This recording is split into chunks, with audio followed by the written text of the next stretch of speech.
Vous souhaitez motoriser un volet roulant manuel de type traditionnel. Première étape, les outils. Pour moderniser notre volet roulant, nous avons préparé les outils suivants. Une visseuse, un crayon, un tournevis plat, un tournevis cruciforme, un mètre, une scie à métaux. L'utilisation du tournevis cruciforme est facultative. Notre visseuse dispose des embouts adaptés. Deuxième étape, le contenu d'un kit de modernisation de volet roulant. Le kit que nous vous présentons ici comporte un moteur radio Solution Plus. Notre volet roulant initial est de type traditionnel et son axe d'enroulement est de type octogonal de diamètre 60 mm. Dans cette configuration, voici les pièces dont nous aurons besoin. L'axe d'enroulement, l'embout d'axe et son roulement, le moteur radio Solution Plus, les adaptations au moteur roue et couronne, la clé de réglage des butées, le support pour volet roulant traditionnel à visser, la télécommande, ici présenté un modèle de notre gamme luxe. Troisième étape, la dépose de l'ancien mécanisme. Tablier baissé, nous avons préalablement retiré la paroi du coffre pour avoir accès au mécanisme. Nous désolidarisons les attaches présentes sur l'axe du tablier. Nous retirons l'embout de tube qui peut être vissé ou rifté selon les fabricants, comme c'est le cas ici. Nous libérons la sangle.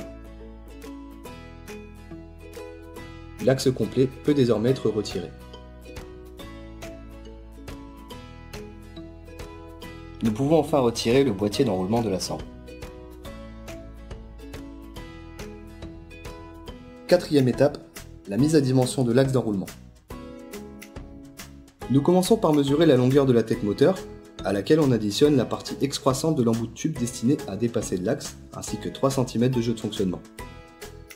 Nous déduisons la somme obtenue de notre largeur entre équerres pour obtenir la dimension de l'axe sol. Nous reportons la mesure sur l'axe, puis nous coupons à l'aide d'une scie à métaux. Cinquième étape, le montage du nouvel axe motorisé. Solidarisons le support moteur fourni à l'équerre du mécanisme volet côté moteur. Le pivot de l'ancien mécanisme qui était installé doit être extrait puis jeté. Nous glissons la couronne fournie autour du moteur, puis la roue à l'extrémité inverse de la tête moteur. Nous fixons ensuite la goupille derrière la roue afin de la maintenir en place. Nous sommes désormais prêts à introduire le moteur dans l'axe.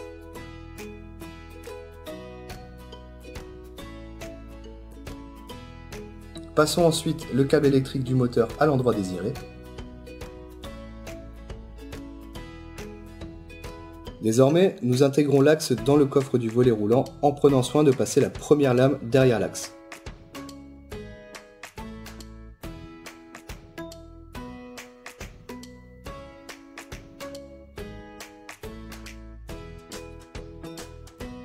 Nous sommes désormais en mesure de resolidariser les attaches tablier à l'axe d'enroulement via les orifices dédiés. Attention, pour l'étape suivante, il faut s'assurer que l'arrivée électrique soit coupée. Nous raccordons électriquement le moteur vers l'alimentation selon la notice fournie avec celui-ci. Une fois terminé, le moteur peut être alimenté. Il doit émettre un bip dès la mise sous tension. Coupez l'alimentation pour vérifier vos branchements et réitérer. À présent, nous effectuons le jumelage de la télécommande au moteur selon la notice de la télécommande. Il ne reste plus qu'à régler les fins de course haute et basse selon la notice moteur. Une vidéo détaillée de ces manipulations est disponible également sur notre site. Cette étape est très importante, il s'agit pour le moteur de mémoriser ses butées hautes et basses.